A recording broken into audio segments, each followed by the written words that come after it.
My sister borrowed my car for a girls' weekend. Now it's totaled, and I found out she was using it to spy on her ex. I'm a 31-year-old man, and my sister, Chloe, has always been dramatic. She's the type who turns every breakup into a Shakespearean tragedy. The kind who will cry over someone's Instagram story, and then drive across town, just to see what they're doing. We've all rolled our eyes at it. But until last month, I didn't think it would directly wreck my life. It started when she called me out of the blue on a Friday afternoon. Her voice was sugary sweet, the same tone she used as a kid when she wanted me to cover for her. "Hey, big brother, any chance I could borrow your car this weekend? Just me and the girls. Little spa getaway, you know." I hesitated. My car isn't brand new, but it's in great condition, and I rely on it for work. Chloe doesn't exactly have the best track record with borrowing things and returning them in the same state, but she promised she'd take care of it, like it was her own, and even offered to fill the tank. Against my better judgment,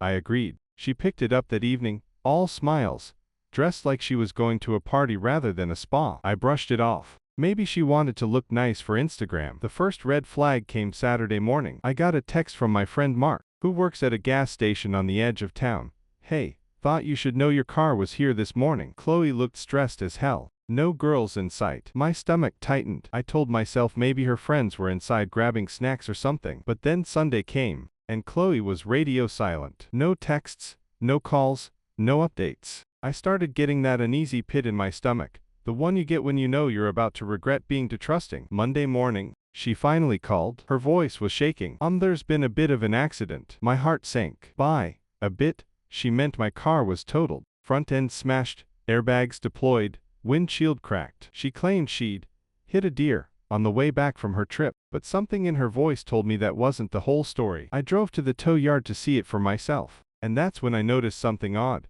The passenger seat was pushed all the way back, and the glove box was wide open with papers scattered everywhere. In the back seat, there was a crumpled hoodie I'd never seen before, men's size, smelling faintly of cologne. And then, the real kicker, a folded piece of paper wedged between the seat and the console. It was a printed screenshot of a man's Facebook page, her ex, Paul. That's when it hit me. This wasn't a spa weekend. Chloe had used my car to stalk her ex. And the accident. Yeah, I was pretty sure it had nothing to do with a deer. When I found that folded printout of Paul's Facebook page, wedged between the seat and the console, everything started falling into place in the worst way possible. The spa getaway was just a cover story. My sister had lied straight to my face so she could use my car for one of her obsessive missions, to keep tabs on her ex. I stood there in the tow yard, my fists clenched, looking at the wreckage of my car. The front bumper was crumpled like paper, the headlights shattered, the hood bent in a way that made me feel sick. But it wasn't just the sight of the damage,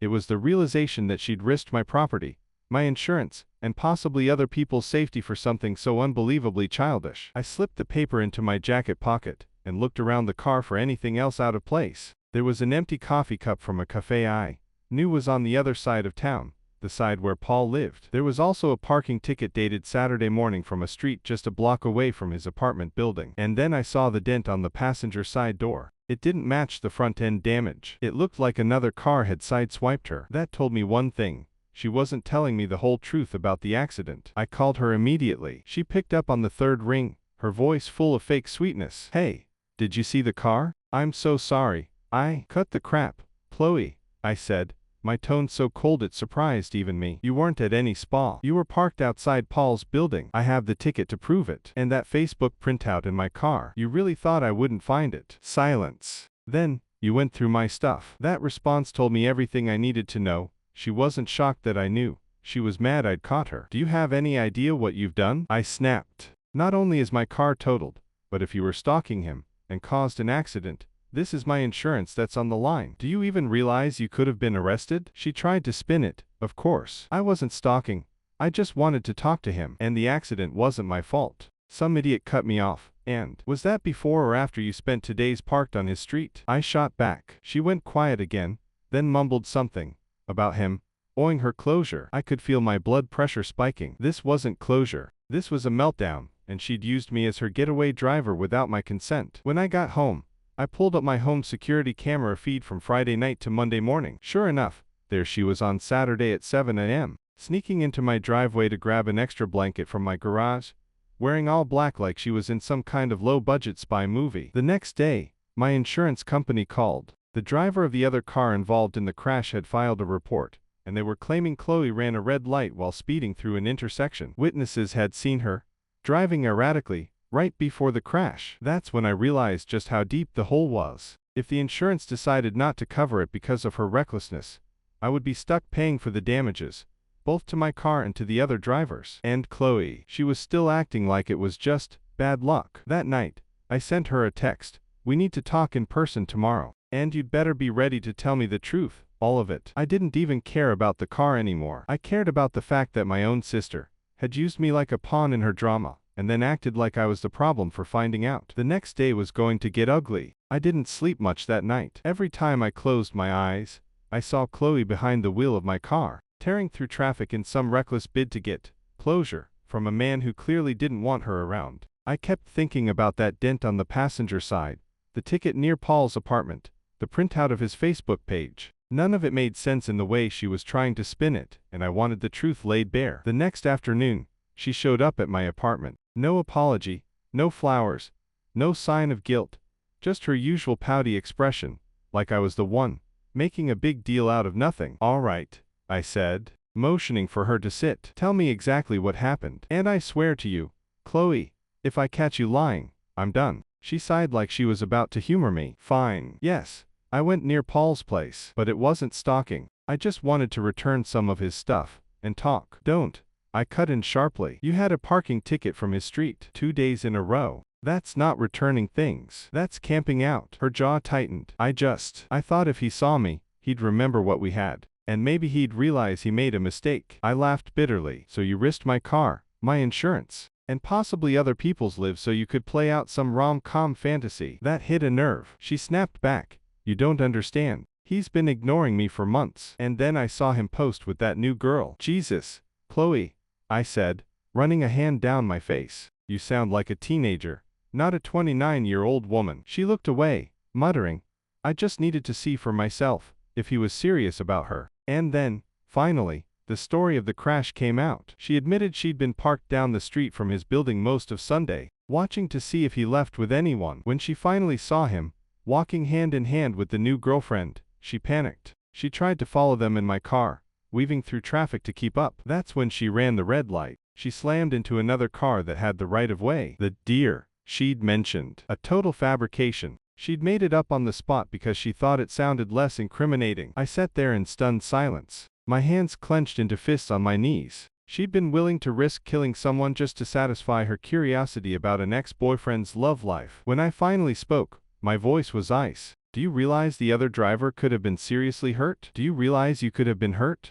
And now I might be on the hook for thousands of dollars, because you couldn't control yourself. Instead of apologizing, she rolled her eyes. You're so dramatic. It's just a car. You'll get another one. That was it. That was the moment something inside me broke. I realized I wasn't talking to someone who had made a mistake. They were talking to me like I was a nuisance for bringing it up. I leaned forward, my tone low. You're going to pay for every single cent of damage to my car, to the other driver's car, the insurance premium hike, all of it. And if you don't, I'll take you to court. She scoffed, like I was bluffing. You wouldn't do that to your own sister. Watch me, I said flatly. For the first time, she looked unsure. I walked her to the door and handed her the folder I'd prepared, copies of the insurance claim, the police report, and the witness statements. You've got until the end of the month to figure out how you're going to pay. And I don't care if you have to sell your phone, your bags, or that stupid shoe collection.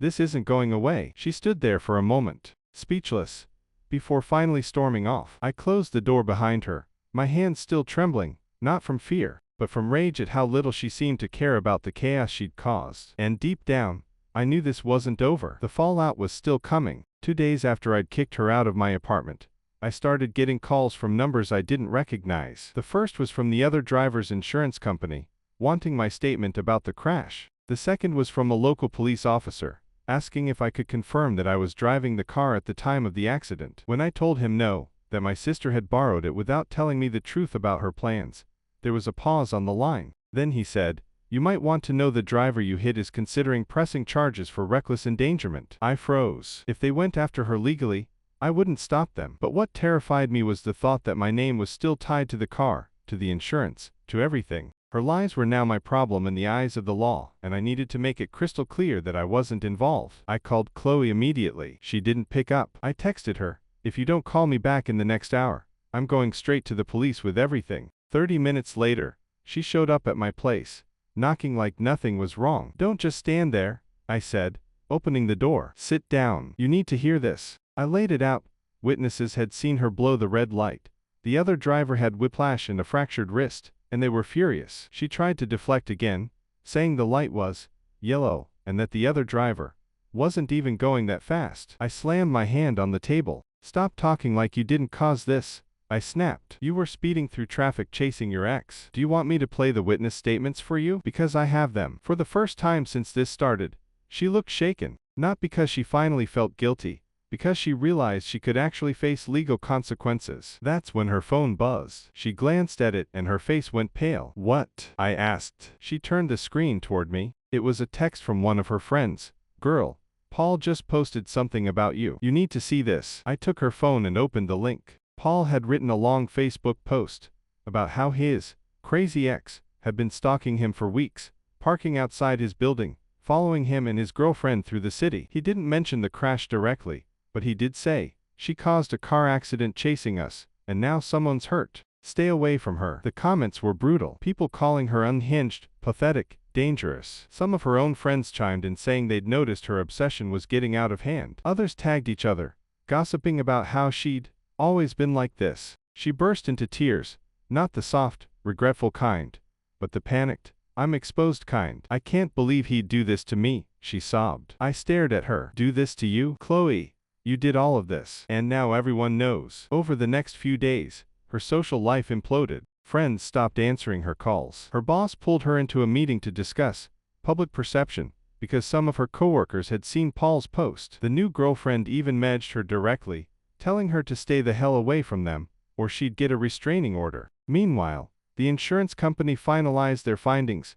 They would only cover part of the damages because the crash was caused by reckless and negligent driving. That meant the rest, nearly $7,000, would have to come out of pocket. And since my name was on the policy, I was determined to make sure she paid every cent. I drew up a written repayment agreement and told her if she didn't sign it, I'd sue her in small claims court and bring every piece of evidence with me: the ticket, the photos, Paul's post, the witness statements. She tried to argue, saying, "It's just money. Why are you being so extreme?" I leaned forward, looking her dead in the eye. "Because this isn't just money. You put me at risk of losing everything, Chloe. My car, my savings, my reputation. You've been treating this like a bad sitcom. It's not. This is real life, and in the real world, actions have consequences." She signed, reluctantly, but she signed. And yet, I knew she was still more embarrassed by what people were saying about her than by what she'd done to me. The thing is, I wasn't done making sure she remembered this. When Chloe signed that repayment agreement,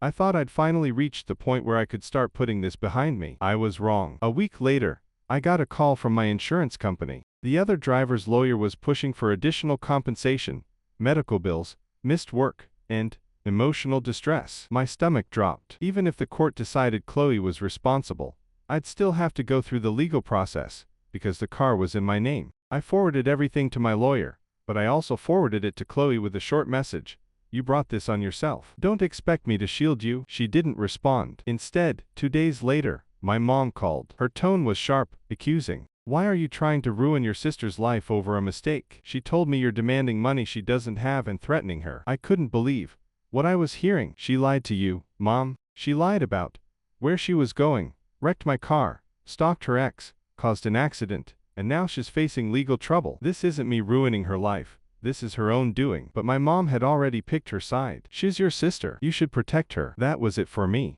I'd spent years cleaning up clothes messes, covering for her when she skipped work, lending her money she never repaid, smoothing things over with family when she blew up at gatherings. I realized this was the last time I'd ever do it. I sent an email to my insurance company and the lawyer handling the claim: "Please direct all liability discussions to the driver responsible, Chloe, last name. I am not covering any costs beyond my legal obligation." Then, I blocked her number. Over the next month, I started hearing bits and pieces through mutual friends. She tried to get Paul to clear her name online. He refused. She lost to close friends, who told her point blank they couldn't be around someone who acted like that. At work, they quietly took her off client-facing duties after someone forwarded Paul's Facebook post to her boss. The repayment agreement I made her sign turned into its own battle. She sent me to small payments, then stopped, claiming she couldn't afford it. I filed in small claims court. When the court date came, she tried to argue that she shouldn't have to pay because I